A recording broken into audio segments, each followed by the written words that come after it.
Item ಯಾವುದೇ ಇರಲಿ try ಮಾಡಿ ಆಚಿ ಚಿಕನ್ ಮಸಾಲಾ. ಆಚಿ ಚಿಕನ್ ಮಸಾಲಾ. ಪ್ರಧಾನಿ ಮೋದಿಯ ಹೇಳಿಕೆಯನ್ನು ನೋಡ್ತಾ ಇದ್ರೆ ಸಹಜವಾಗಿ ಒಂದು ಯಕ್ಷ ಪ್ರಶ್ನೆ ಇರುತ್ತೆ, ಉದ್ದೇಶ ಏನಿರಬಹುದು ಅಥವಾ ಇಡೀ ದೇಶದಲ್ಲಿ ಮತ್ತೆ ಲಾಕ್ಡೌನ್ ಆಗ್ಬಿಡುತ್ತಾ ಅನ್ನೋದು ಸಹಜವಾಗಿ ಆತಂಕ ಇದೆ. ಸೊ ಇದರ ಬಗ್ಗೆ ಅಭಿಪ್ರಾಯವನ್ನ ಶೇರ್ ಮಾಡ್ಕೊಳ್ಳೋದಕ್ಕೆ ನಿಮಗೆ ಪಬ್ಲಿಕ್ ಕರೆ ಕೂಡ ಇರುತ್ತೆ, ಏನಿರಬಹುದು ಉದ್ದೇಶ ಅಂತೇಳಿ. ಈಗ ನಮ್ಮ ಜೊತೆಗೆ ಮಾತನಾಡೋದಕ್ಕೊಬ್ಬರು ಕರೆ ಮಾಡ್ತಿದ್ದಾರೆ, ಮಾನ್ವಿತಾ ಮಾಸ್ಗೂಡ್ ಅವರು. ಮೇಡಮ್ ಅವರೇ ನಮಸ್ಕಾರ. ನಮಸ್ಕಾರ sir, thank you. Public opinion collect ಮಾಡ್ಕೊಂತಾ ಇದ್ದೀರಾ, ತುಂಬಾ ಒಳ್ಳೆ ಕೆಲಸ ಮಾಡ್ತಾ ಇದೆ Zee Kannada news. Manvita madam ಅವರೇ, ನೀವು ಕೂಡ ನಮ್ಮ ಪ್ಯಾನಲಿಸ್ಟ್ ಕೂಡ, ಸೊ ನೋಡಿ ಕರೆ ಮಾಡಿದ್ರಿ, ನಿಜವಾಗ್ಲೂ ಕೂಡ ನಮಗೆ ಅದು ಖುಷಿ ವಿಚಾರ. ಬಟ್ ನಿನ್ನೆ ಮೋದಿಯ ಹೇಳಿಕೆ ವಿಚಾರ ಅಂತ ನೋಡಿದಾಗ ಸಾಕಷ್ಟು ಚರ್ಚೆ ಆಗ್ತಿದೆ, ಜನ ಪ್ಯಾನಿಕ್ ಆಗಿದ್ದಾರೆ. ಬಟ್ ಮೋದಿಯ ಹೇಳಿಕೆ ಬಗ್ಗೆ ನಿಮ್ಮ ಅಭಿಪ್ರಾಯ ಏನು? ನನ್ನ ಅಭಿಪ್ರಾಯ ಏನು ಅಂತಂದ್ರೆ, ಇದು ಮುಂದೆ ಏನೋ ದೊಡ್ಡದೊಂದು ಬಿಕ್ಕಟ್ಟಾಗುವ ಮುನ್ಸೂಚನೆ ನೀವು ಹೇಳ್ದಂಗೆ. ಆದ್ರೆ ಬೆಲೆ ಏರಿಕೆ, ಪೆಟ್ರೋಲು ಡೀಸೆಲ್ ಬೆಲೆ ಏರಿಕೆ ಬಗ್ಗೆ ಎಲ್ಲೋ ಒಂಥರ ನಾವು ಫಿಕ್ಸ್ ಆಗಿದ್ವಿ, ಇದು ಒಂದಲ್ಲ ಒಂದಿನ ಆಗುತ್ತೆ ಅಂತ. ಆದ್ರೆ ನಮ್ಮ ಪ್ರಶ್ನೆ ಏನು ಅಂತಂದ್ರೆ, ಇವತ್ತಿನ ಸ್ಟ್ಯಾಂಡರ್ಡ್ ಆಫ್ ಲಿವಿಂಗ್ ಆಗ್ಲೇ ತುಂಬಾ ಜಾಸ್ತಿ ಆಗಿದೆ. ಬೆಂಗಳೂರಂತ ನಗರಿಯಲ್ಲಿ ನಾವು ವಾಸ ಮಾಡ್ಬೇಕು ಅಂತಂದ್ರೆ ನಮ್ಮ ಹತ್ರ ಚೆನ್ನಾಗಿ ದುಡ್ಡು ಎಲ್ಲ ಇರ್ಬೇಕು. ಆಮೇಲೆ ಈ ಏನು ಅವರು ಮಿತ ಬಳಕೆ ಅಂತ ಹೇಳಿದಾರೋ, ಮಿತ ಬಳಕೆನೋ ಅಥವಾ ಬೆಲೆ ಏರಿಕೆಗೆ ಒಂದು ಸೂಚನೆನೋ ಅರ್ಥ ಆಗ್ತಾ ಇಲ್ಲ. ಒಂದು ಎರಡನೇದು, ಅಡಿಗೆ ಮಾಡುವ ಎಣ್ಣೆನೂ ಸಹ ಕಡಿಮೆ ಬಳಸಿ ಅಂತ ಹೇಳಿದ್ದಾರೆ. ಇಲ್ಲಿ ಸ್ವಲ್ಪ ಕಷ್ಟ, ಯಾಕೆಂದ್ರೆ ಅಡ್ಗೆ ಮಾಡೋದಕ್ಕೂ ಇವಾಗ ಕನ್ನ ಹಾಕ್ಬಿಟ್ರಲ್ಲ ಅಂತ ಅನ್ಸುತ್ತೆ. ಆದ್ರೆ ದೇಶ ಮೊದಲು, ದೇಶಕ್ಕೋಸ್ಕರ ಏನೆಲ್ಲ ಸ್ಯಾಕ್ರಿಫೈಸ್ ಮಾಡಿದ್ದಾರೆ, V are also ready. But ಈ ರಾಜಕೀಯದಲ್ಲಿ ಸೆಂಟ್ರಲ್ ಮತ್ತೆ ಸ್ಟೇಟ್ ಗವರ್ಮೆಂಟ್ ರಾಜಕೀಯದಲ್ಲಿ ಇನ್ಯಾವ ಬೆಲೆನೂ ಏರಿಸ್ತದೆ ಇದ್ರೆ ಅಷ್ಟಾದ್ರೂ ಒಂದು ಸ್ವಲ್ಪ ನಮ್ಗೆ ರೆಸ್ಟ್ ಇಲ್ಲ ಅಂತಂದ್ರೆ ಎಲ್ಲವೂ ಒಂದೇ ಸಲ ಜಾಸ್ತಿ ಆಯ್ತು ಅಂದ್ರೆ ತಡ್ಕೊಳ್ಳೋದಕ್ಕೆ ಆಗೋದಿಲ್ಲ ಸರ್. ಅಂದ್ರೆ ಒಂಥರ ಹಿಂಟ್ ಅನ್ಸುತ್ತಾ ಮೇಲೆ ಮತ್ತೆ ತೈಲ ಬೆಲೆ ಗಗನಕ್ಕೆ ಇರುತ್ತೆ ಅನ್ನೋದು ಒಂಥರ ಹಿಂಟ್ ಕೊಡ್ತಿದಾರ ಹೇಗೆ? ಹಿಂಟ್ ಅಲ್ಲ ಸರ್, ಇದು ಖಂಡಿತ ಏರುತ್ತೆ. ಇಷ್ಟು ದಿನ ಏರ್ದಲೇ ಇದ್ದಿದ್ದು ಇನ್ನೊಂದ್ ದಿನ ಮತ್ತೊಂದ್ ದಿನ ಅಂತ ಮುಂದಕ್ಕೆ ಹೋಗಿದೆ ಅಂತ ಅನ್ಸುತ್ತೆ. ಆದ್ರೆ ಏರೋದಂತೂ 100%. ಅದು ಅಕ್ಕಪಕ್ಕದ ಮನೆ ಜಗಳಕ್ಕೆ ನಮ್ಮ ಮನೇಲಿ ಏನೋ ಆಗ್ತಿದೆ ಅನ್ನೋ ರೀತಿ ಆಗಿದೆ.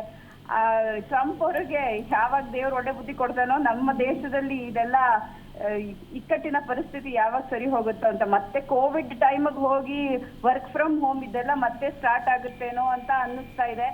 ಬಟ್ ಆಗಲೇ ಇಲ್ಲಿ ಎಲ್ಲಾನು ಸರಿ ಹೋಗ್ಲಿ ಬೇಗ ಅನ್ನೋದೇ ನಮ್ಮ ಪ್ರಾರ್ಥನೆ. ಮೇಡಮ್ ಅವರ, ಈಗ ಮೋದಿಯವರ ಹೇಳಿಕೆ ಇದು ದೇಶ ಪ್ರೇಮ ಅಥವಾ ಅಂದ್ರೆ ದೇಶದ ಹಿತದೃಷ್ಟಿಯಿಂದ ಹೇಳಿದ ಅಥವಾ ರಾಜಕಾರಣ ಅಂತ ಅನ್ಸುತ್ತಾ ಇದು?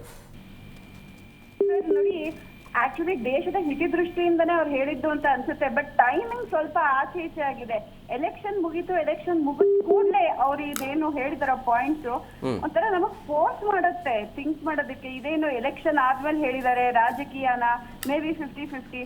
ಬಟ್ ಮೇ ಬಿ ದೇಶ ಹಿತಕ್ಕೇನೆ ಹೌದು, ಆದ್ರೆ ಟೈಮಿಂಗು ಸ್ವಲ್ಪ ಪ್ರಶ್ನೆ ಮಾಡೋ ತರ ಅನ್ಸುತ್ತೆ. ಇದು ಎಲೆಕ್ಷನ್ ಆದ್ಮೇಲೆ ಸ್ವಲ್ಪ ಗೆದ್ದಿದ್ದೆಲ್ಲ ಆದ್ಮೇಲೆ ಹೇಳಿದ್ರೆ ಸೇಫ್ ಸ್ಟ್ಯಾಂಡ್ ಅಂತ ಅನ್ಸುತ್ತೆ ಸರ್. ಅಲ್ಲ, ನೀವು ಆಗ್ಲೇ ಹೇಳಿದ್ರಿ ಅಡುಗೆ ಎಣ್ಣೆ ಕೂಡ ಕಡಿಮೆ ಬಳಕೆ ಮಾಡಿ ಅಂತ ಹೇಳಿ, ಅದು ಒಳ್ಳೇದೇ ಅಲ್ವಾ? ಆರೋಗ್ಯಕ್ಕೆ ಒಳ್ಳೇದೇ ಅಲ್ವಾ ಕಡಿಮೆ ಯೂಸ್ ಮಾಡಿದ್ರೆ?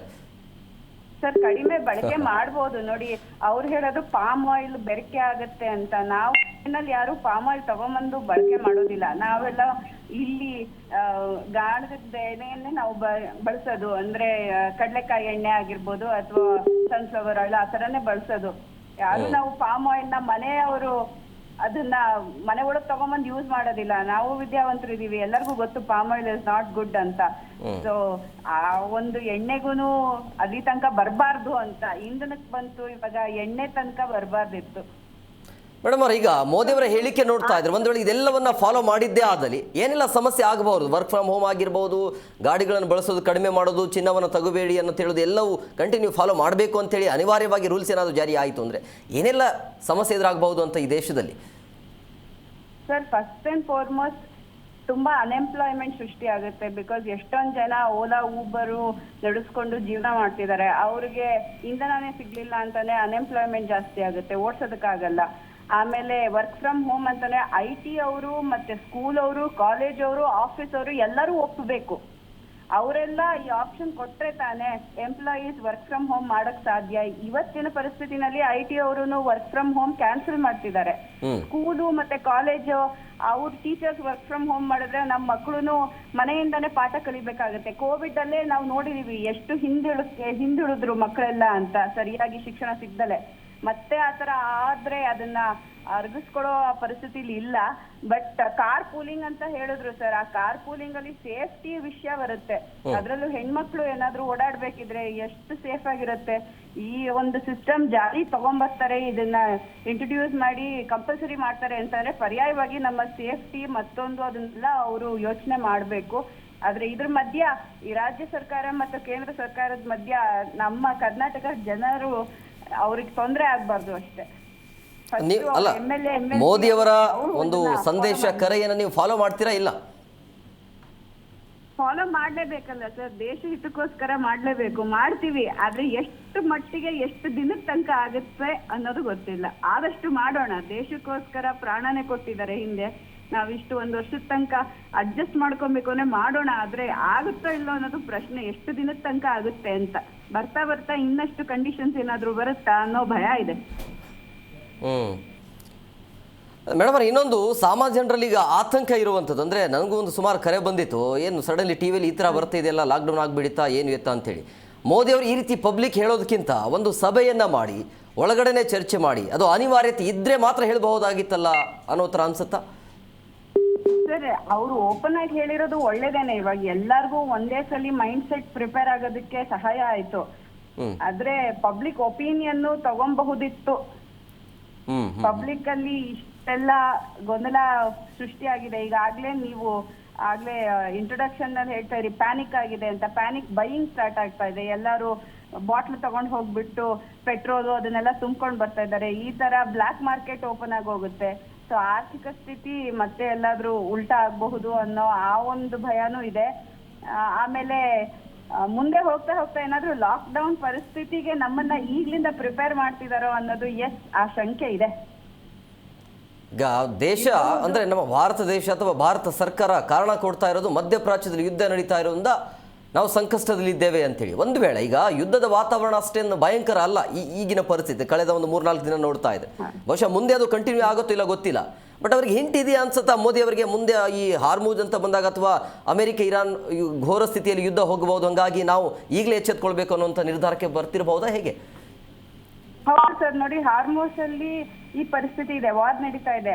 ಆಮೇಲೆ ರಷ್ಯಾ ಮತ್ತೆ ಯುಕ್ರೇನ್ದು ಅಲ್ಲೂ ನಡೀತಾ ಇದೆ. ಇನ್ನೇನಾದ್ರೂ North Korea South Korea start ಆಗುತ್ತಾ, ಅವ್ರಿಗೆ ಯಾವ ತರ ಸೂಚನೆ ಸಿಕ್ಕಿದೆಯೋ ಗೊತ್ತಿಲ್ಲ.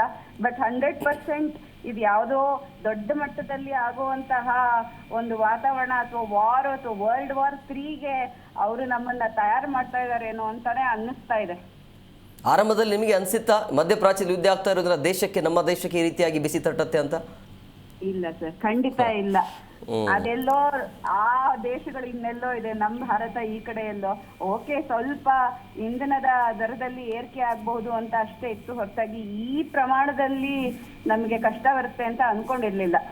ಈ ಸಂದಿಗ್ಧ ಪರಿಸ್ಥಿತಿಯಲ್ಲಿ ಭಾರತ ಮುಂದಾಲೋಚನೆ ಮಾಡೋದ್ರಲ್ಲಿ ಎಡುತ್ತಾ ಅಂತ ಅನ್ಸುತ್ತಾ? ಆ ಒಂದು ವಿಷಯದಲ್ಲಿ ಕಮೆಂಟ್ ಮಾಡಕ್ಕೆ ನಾವೆಲ್ಲ ಚಿಕ್ಕವರು. ಆದ್ರೂ ಮೇ ಬಿ ಬೇರೆ ರಾಷ್ಟ್ರಗಳನ್ನ ನೋಡಿದ್ರೆ ನಮ್ಮಲ್ಲಿ ಇನ್ನೂ ದರ ಏರಿಕೆ ಆಗಿಲ್ಲ, ಎಲ್ಲೋ ನಿಭಾಯಿಸಿದರೆ. ನಾನ್ ಕೇಳ್ಪಟ್ಟಂತೆ ಇನ್ನೂ ಒಂದು 60-70 ದಿನದಷ್ಟು ನಮ್ಮಲ್ಲಿ ಸ್ಟಾಕ್ ಇದೆ. ಸೊ ನಾವು ಪ್ರಿಪೇರ್ ಆಗಿದೀವಿ. ಆದ್ರೆ ಆ ಸ್ಟಾಕ್ ಅನ್ನ ಇನ್ನಷ್ಟು ಮುಂದಕ್ಕೆ ಜಾಸ್ತಿ ದಿನಕ್ಕೆ ಎಳ್ಕೊಂಡು ಹೋಗ್ಬೇಕು ಅನ್ನೋ ಒಂದು ಪ್ಲಾನ್ ಇರ್ಬೋದು. ಬಟ್ ಏನೋ ಹೇಳಕ್ಕಾಗಲ್ಲ ಸರ್, 50-50 ಅಂತ ಅನ್ಸುತ್ತೆ. ಆದ್ರೆ ಭಾರತಕ್ಕೆ ದರ ಯಾಕೆ ಅಂತ, ಈ ಯುದ್ಧ ಆಗ್ತಿರೋದು ಇನ್ನೆಲ್ಲೋ ಟ್ರಂಪ್ ಅವ್ರ ಕಾರ್ಡ್ ಪ್ಲೇ ಮಾಡ್ತಿದ್ದಾರೆ. ಆದ್ರೆ ನಮ್ಗೆಲ್ಲ ಯಾಕೆ ಈ ಪರಿಸ್ಥಿತಿ ಬರ್ಬೇಕಿತ್ತು? ನಮ್ಮ ಅಲ್ಲಿ we have no role to play. ಆದ್ರೂ ನಮ್ಗೆ ಬರೆ ಬಿದ್ದಿದೆ ಅಂತ ಅನ್ನಿಸ್ತಾ ಇದೆ. ಮೇಡಮ್ ಅವ್ರೆ, ಇನ್ನೊಂದು ಈಗ ಜನಸಾಮಾನ್ಯರು ಮಾತನಾಡ್ಕೊಳ್ತಾ ಇರೋದೇನು ಅಂದ್ರೆ, ನೀವು ಆರಂಭದಲ್ಲಿ ಯುದ್ಧ ಏನು ಆರಂಭ ಆಯ್ತಲ್ಲ ಅಮೆರಿಕ ಮತ್ತೆ ಇರಾನ್ ನಡುವೆ, ಆವಾಗಲೇ ಘೋಷಣೆ ಮಾಡಬಹುದಾಗಿತ್ತಲ್ಲ, ಎಲೆಕ್ಷನ್ ಇದೆ ಅಂತೇಳಿ ನಿಲ್ಲಿಸ್ಬಿಟ್ಟು ಎಲ್ಲ ಎಲೆಕ್ಷನ್ ಮುಗೀತು, ರಿಸಲ್ಟ್ ಕೂಡ ಬಂದಾಯಿತು. ಈಗ ಹೇಳಿದ್ರಿಂದ ಅರ್ಥ ಏನು ಅನ್ನೋ ರೀತಿಯಲ್ಲಿ ಚರ್ಚೆ ಆಗ್ತಾ ಇದೆ. ಅಲ್ಲಿ ಏನಾದರೂ ಎಡವಿದ್ರ ಭಾರತ ಅಂತ ಅನ್ಸುತ್ತಾ? ಸರ್, ಇದು ಎಲೆಕ್ಷನ್ ರಾಜಕೀಯ ಅನ್ನೋದು ಅದು ಇದ್ದಿದ್ದೇ ಸರ್, ಯಾವತ್ತಿಂದಾನು ನಾವು ನೋಡ್ತಾನೆ ಇದೀವಿ. ಆಕ್ಚುಲಿ 1962ನೇ ಇಸ್ವಿನಲ್ಲಿ ಇಂದಿರಾ ಗಾಂಧಿ ಗವರ್ಮೆಂಟ್ ಇದ್ದಾಗ ಸೇಮ್ ಸ್ಟೇಟ್ಮೆಂಟ್ ಕೊಟ್ಟಿದ್ರು, ದೇಶದ ಹಿತಕ್ಕೋಸ್ಕರ ಗೋಲ್ಡ್ ಬೈ ಮಾಡಬೇಡಿ ಅಂತ ಎಲ್ಲ. ಹಿಸ್ಟ್ರಿ ರಿಪೀಟ್ಸ್ ಅಂತಾರಲ್ಲ, ಆ ತರ ರಿಪೀಟ್ ಆಗಿದೆ. ಬಟ್ ಎಲೆಕ್ಷನ್ ಆದ ಕೂಡ್ಲೆ ಅವ್ರಿಗೆ ಘೋಷಣೆ ಮಾಡಿರೋದು ಹೌದು. ಪಬ್ಲಿಕ್ ಅಲ್ಲಿ ಆ ಒಂದು ಶಂಕೆ ಮೂಡುತ್ತೆ. ವೇಟ್ ಮಾಡ್ದಲೆ ಮುಂಚೆನೂ ಹೇಳಬಹುದಿತ್ತು. ಹೌದು. ವಾಸನೆಗೆ ಜನ ಏನು ಮಾಡ್ಬೇಕೀಗ? ಇನ್ನೇನ್ ಮಾಡ್ಬೇಕು, ಕೈ ಕಟ್ಟಿದ್ಮೇಲೆ ಹುಷಾರಾಗಿರ್ಬೇಕು. ಆಮೇಲೆ ನೋಡ್ಬೇಕು ಎಷ್ಟು ದಿನ ನಮ್ಗೆ ಈ ಪರಿಸ್ಥಿತಿನ ನಿಭಾಯಿಸಕ್ ಆಗುತ್ತೆ ಅಂತ. ಜನಧ್ವನಿ ಅನ್ನೋದು ತುಂಬಾ ಸ್ಟ್ರಾಂಗ್. ಎಷ್ಟು ದಿನ ಆಗುತ್ತೋ ಮಾಡ್ತೀವಿ. ಆಗ್ದಲೇ ಇದ್ದಾಗ ಮುಂದೆ ಏನಾದ್ರು ಚಳುವಳಿ ಆಗುತ್ತೋ ಏನೋ ಗೊತ್ತಿಲ್ಲ. ನಿಮ್ಗೆ ಯಾಕೆ ಅನ್ಸುತ್ತೆ ಮೇಡಮ್ ಈ ರೀತಿ ಸಡನ್ಲಿ ನಿರ್ಧಾರ ಬಂದಿರೋದು? ಮತ್ತೆ ಏನು ಕಂಟಿನ್ಯೂ ಆಗುವಂಥ ಸಾಧ್ಯತೆ ಇದೆಯಾ ಅಥವಾ ಹೇಗೆ, ತಾತ್ಕಾಲಿಕನಾ ಹೇಗೆ ಇದು? ಇಲ್ಲ ಸರ್, ಇದು ತಾತ್ಕಾಲಿಕ ಅಂತ ಅನ್ಸೋದಿಲ್ಲ. ಬೆಲೆ ಏರಿಕೆ ಆಗ್ಬೇಕಿತ್ತು, ಅದನ್ನ ನಿಲ್ಸಿದ್ದಾರೆ. ಬಟ್ ಅಂತೂ ನಮ್ಮ ಮೈಂಡ್ ಅಲ್ಲಿ ಒಂದ್ ಸ್ವಲ್ಪ ಅಕ್ಸೆಪ್ಟೆನ್ಸ್ ಇತ್ತು, ಆಗತ್ತೆ ಒಂದು 5 ರೂಪಾಯಿ 10 ರೂಪಾಯಿ ಜಾಸ್ತಿ ಆಗುತ್ತೆ ಅಂತ. ಬಟ್ ಇದು ಬೇರೆ ಬೇರೆದು ಹೇಳಿದ್ರಲ್ಲ, ವರ್ಕ್ ಫ್ರಮ್ ಹೋಮು, ಆಮೇಲೆ ಆನ್ಲೈನ್ ಮೀಟಿಂಗು, ಇದಕ್ಕೆಲ್ಲ ತಯಾರಿ ಆಗಿರ್ಲಿಲ್ಲ. ಇದೊಂಥರ ಕೋವಿಡ್, ಮತ್ತೆ ಕೋವಿಡ್ ಇಲ್ದಲೆ ಕೋವಿಡ್ ಪರಿಸ್ಥಿತಿಗೆ ಹೋಗ್ತಾ ಇದೀವಿ. ಕಾರ್ ಬಿಟ್ಟು ಮೆಟ್ರೋನ ಯೂಸ್ ಮಾಡಿ ಅಂತ. ಸರ್, ಮೆಟ್ರೋ ಕನೆಕ್ಟಿವಿಟಿ ಅಷ್ಟು ಚೆನ್ನಾಗಿದ್ದಿದ್ರೆ ಯಾರು 2 ವೀಲರ್ ಯೂಸ್ ಮಾಡ್ತಾ ಇರ್ಲಿಲ್ಲ. ಎಷ್ಟು ಡೆವಲಪ್ಮೆಂಟ್ ವರ್ಕ್ ನಮ್ಮ ಕರ್ನಾಟಕ ರಾಜ್ಯದಲ್ಲಿ, ಅದರಲ್ಲೂ ಬೆಂಗಳೂರಲ್ಲಿ ಸ್ಥಗಿತವಾಗಿದೆ. ಅದನ್ನೆಲ್ಲ ಅದನ್ನ ಒಂದು ಹಂತಕ್ಕೆ ತಗೊಂಬಂದ್ರೆ ನಾವು ಏನು ಹೇಳೋದಿಲ್ಲ. ನಮ್ಗೂನು ಖರ್ಚು ವೆಚ್ಚ ಎಲ್ಲಾನು ಲಿಮಿಟ್ ಆಗುತ್ತೆ. ನಮಗೂ we are also happy. But ಕನೆಕ್ಟಿವಿಟಿನೇ ಇಲ್ವಲ್ಲ ಸರ್. ಎಸ್, ಓಕೆ, ನೋಡೋಣ ಮೇಡಮ್. ಇದು ಈ ಸಂದಿಗ್ಧ ಪರಿಸ್ಥಿತಿ ಅಥವಾ ಈ ತುರ್ತು ಪರಿಸ್ಥಿತಿ ಎಷ್ಟು ದಿನಗಳ ಕಾಲ ಇರುತ್ತೆ ಅಂತ ಹೇಳಿ. Thank you very much madam, ಕರೆ ಮಾಡಿ ಮಾತನಾಡಿದ್ದಕ್ಕೆ. Thank you sir.